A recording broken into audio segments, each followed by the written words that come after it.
Poderíamos pensar que Coriolanus Snow era o personagem mais desalmado de Jogos Vorazes. E é provável que essa ideia tenha se firmado agora que conhecemos a história de suas origens, graças ao livro e ao filme A Cantiga dos Pássaros e das Serpentes. No entanto, existe outro vilão nesta saga que era igual ou mais desalmado que Snow, e que até esteve a ponto de ter o controle total de todo o Panem. Hoje falaremos sobre a presidente do Distrito 13, Alma Coin, uma tirana com sede de poder que esteve disposta a sacrificar milhares de vidas em prol de seus objetivos. Neste vídeo, contaremos tanto o que sabemos pelos livros, quanto o que provavelmente você viu nos filmes, analisando um pouco, por sua vez, suas estratégias ao longo da história, desde seus primeiros anos de vida até sua ascensão e posterior queda. Sem mais delongas, vamos começar. Alma Coin nasceu 25 anos depois dos Dias Escuros e cresceu em seu local de nascimento, o Distrito 13. Depois da primeira rebelião, o Distrito 13 foi ocultado do resto de Panem por meio de um acordo entre seus líderes e o Capitólio, de modo que os demais distritos ignoravam que ele ainda existia. No entanto, seus cidadãos viviam em segredo no que parecia ser uma cidade subterrânea, onde haviam construído uma civilização bastante avançada em comparação com o resto de Panem. Coin, como o restante dos cidadãos do Distrito 13, cresceu em um ambiente em que a disciplina e a exigência eram essenciais e levava isso muito a sério, criando para si mesma tarefas e horários que seguia de maneira inflexível todos os dias. Recebeu uma educação privilegiada, adquirindo amplos conhecimentos em matérias como matemática e história. Esta última lhe permitiu estudar mais a fundo a história de seu distrito e o papel que ele desempenhou durante a última rebelião. O Distrito 13 era regido por organizações que permitiam um controle e uma administração mais eficazes de seus recursos. Para isso, atribuíam aos cidadãos diferentes profissões, com base em suas habilidades e experiências. Não está muito claro a qual setor Coin foi designada, mas é bastante provável que tenha começado na área militar ou política, onde pouco a pouco subiu até chegar ao cargo de presidente do distrito de forma democrática. E digo de forma democrática, entre aspas, pois Coin parecia contar com o apoio genuíno de seu distrito e, por si só, era bastante evidente que tinha um talento nato para a liderança e a influência sobre os outros. Durante seu mandato, um inesperado surto de varíola atingiu o Distrito 13, sendo mortal para grande parte de seus cidadãos e deixando estéreis os que conseguiram sobreviver, o que deixou o Distrito 13 em uma grave crise de natalidade que ameaçava fazê-los desaparecer. Nos filmes, menciona-se algo sobre Coin ter perdido o marido e a filha para a varíola, o que poderia dar um pouco de sentido ao caráter desse personagem. Embora nos livros isso não tenha sido assim, o plano do Distrito 13 nunca havia sido viver debaixo da terra para o resto da vida. Na verdade, eles estavam esperando o momento em que voltariam à superfície para enfrentar novamente o Capitólio e recuperar seu lugar em Panem. Para isso, Coin se encarregou de organizar um exército capaz de enfrentar qualquer inimigo. Foi assim que ordenou que qualquer cidadão maior de 14 anos fosse obrigado a se alistar no exército para ser treinado em todos os aspectos possíveis, desde estratégias de combate físico até o manuseio de armas. E com esse objetivo, colocou no comando um de seus militares mais confiáveis, chamado Boggs. Seu primeiro aliado na superfície foi Plutarco, o principal game maker dos Jogos Vorazes, o mesmo que vinha formando um plano de rebelião desde as entranhas do Capitólio. Juntos, planejaram uma estratégia que consistia em criar uma figura de rebelião usando um dos tributos dos jogos. Foi assim que escolheram Katniss Everdeen, transformando-a no rosto do Tordo. Com esse fim, planejaram o resgate dela da arena, levando consigo Finnick e Beetee e deixando para trás Peeta, Johanna e Enobaria, que ficaram nas mãos do Capitólio. Como resposta a esse fato, Snow ordenou o bombardeio do Distrito 12, local de nascimento de Katniss. Por sorte, Gale, Primrose e a Sra. Everdeen conseguiram sobreviver ao ataque, escapando do local, mas muitos outros, como a família de Peeta, morreram no ocorrido. Coin, então, deu refúgio aos sobreviventes do Distrito 12. Mas isso não foi um ato de bondade, pelo contrário, ela o fez com a única intenção de que se unissem à sua causa, contribuindo assim com mais força para seu exército e com mais pessoas férteis para sua comunidade. Coin pensava que, uma vez que tivesse Katniss consigo, poderia executar seu plano. No entanto, a garota se recusava a ser a face pública do Tordo, o que esgotou a paciência da mulher em mais de uma ocasião e a fez desejar ter resgatado Peeta em seu lugar, já que certamente teria sido mais fácil controlá-lo do que a garota.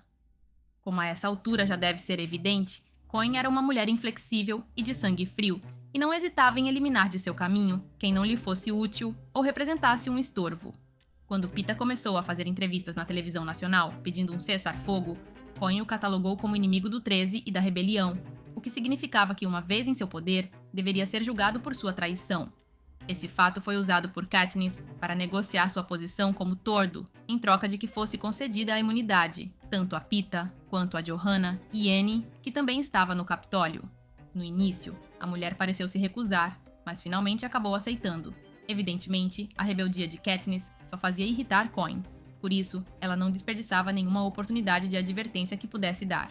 E foi o que fez, quando trancou e torturou a equipe de preparação dela, depois que estes tomaram um pouco de comida. Depois de aceitar as condições de Katniss, Cohen decidiu que não podia ficar de braços cruzados e deixar que a garota acreditasse que tinha poder sobre ela, por isso fez uma jogada mestra bastante engenhosa. Anunciou publicamente, diante da comunidade do Distrito 13, que Katniss havia aceitado ser o tordo, mas que para isso havia pedido a imunidade de Pita e Johanna. Isso fez com que a comunidade do 13 se irritasse com a garota, pois não concordavam que se perdoasse a vida daqueles considerados criminosos e traidores. Isso deixou Katniss em uma posição bastante perigosa, já que agora devia lealdade a Cohen, quisesse ou não, e traí-la significava colocar em risco tanto sua vida quanto a de seus amigos. É claro que as intenções de Cohen não se limitavam a deixar as pessoas irritadas com Katniss, mas com base nisso, não confiarem em alguém que não respeitasse as regras do distrito, anulando assim qualquer possibilidade de que pudessem vê-la como uma futura líder que ocupasse seu posto como presidente. Essa estratégia sutil significou uma poderosa revelação para Katniss, que começou a ver Cohen como uma verdadeira e perigosa inimiga mortal. Levando em conta a quantidade de armas nucleares que ela tinha sob seu poder e o que poderia fazer com elas se sentisse ameaçada ou traída. Depois de tentar uma propaganda com Katniss, fazendo-a seguir um roteiro já escrito, Haymitch propôs colocar a garota na rua para que as câmeras a captassem agindo de maneira natural. O que Cohen achou uma ideia maravilhosa, não porque preferisse a espontaneidade que isso significava para sua propaganda rebelde, mas porque colocar Katniss em perigo e até levá-la a uma morte heróica lhes daria um mártir ainda mais poderoso, que alimentaria a fome dos distritos por obter vingança e libertação. Depois que Pita os avisou sobre o ataque que o Capitólio planejava realizar contra o Distrito 13, Cohen demonstrou suas aptidões como líder e a eficácia de seus métodos ao colocar todos os cidadãos a salvo de uma maneira incrivelmente rápida. Tempo depois que Katniss foi ferida, Cohen a proibiu de ir ao Capitólio para uma missão, explicando que ela era uma parte indispensável da causa e não podia colocá-la em risco, mas acabou aceitando que fosse pouco depois, com a condição de que naquele momento estivesse suficientemente curada. É bastante óbvio que esse pequeno truque não passa de um tipo de manipulação. Cohen costumava dizer às pessoas o que elas esperavam ouvir dela, o que acreditava que ela diria se realmente se importasse o suficiente. Dessa forma, evitava também colocar em evidência suas verdadeiras intenções e pensamentos. Isso também ficou evidente quando decidiu enviar Pita para uma missão, sendo que o garoto não estava 100% recuperado das torturas a que o Capitólio o havia submetido. Por isso, continuava representando uma clara ameaça à vida de Katniss, que imediatamente começou a se perguntar se Cohen a queria morta. É claro que Katniss não estava enganada, pois, ao se aproximar o fim da guerra, a garota deixava de ser útil para Cohen e passava a ser vista mais como uma ameaça, ou, no melhor dos casos, um estorvo. Por isso, enviou Pita esperando que, em uma de suas crises, ele a matasse e a poupasse desse trabalho. O plano de Cohen desde o princípio não era outra coisa senão se apoderar do poder de Panem, substituindo Snow em todos os aspectos. E isso vemos inclusive nos filmes, quando em certo momento ela decide se autoproclamar presidente interina, de modo que manter Katniss viva, um símbolo poderoso da rebelião, jovem, inteligente e com alta influência entre as pessoas, representava uma clara ameaça.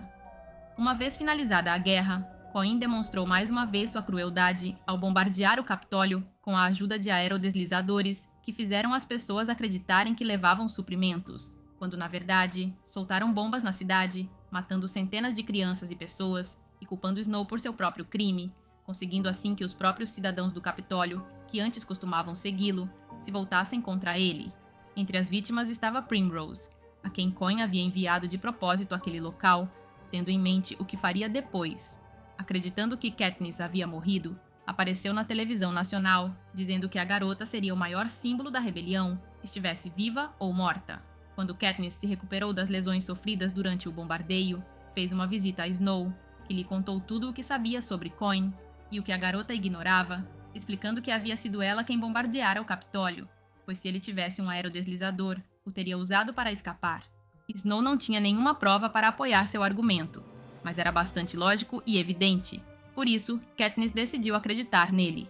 Coin era um gênio, uma mulher que ideou uma estratégia feroz que colocou os distritos a lutar contra o Capitólio, enquanto ela observava de longe, tal como o Distrito 13 sempre fizera, que permaneceu escondido durante os últimos anos, enquanto os outros pagavam as consequências dos dias escuros. Mas a gota d'água chegou quando Katniss se deu conta de que, na verdade, Primrose nunca deveria ter estado no bombardeio, pois tinha apenas 13 anos e, portanto, não cumpria a idade mínima para ser enviada com o exército.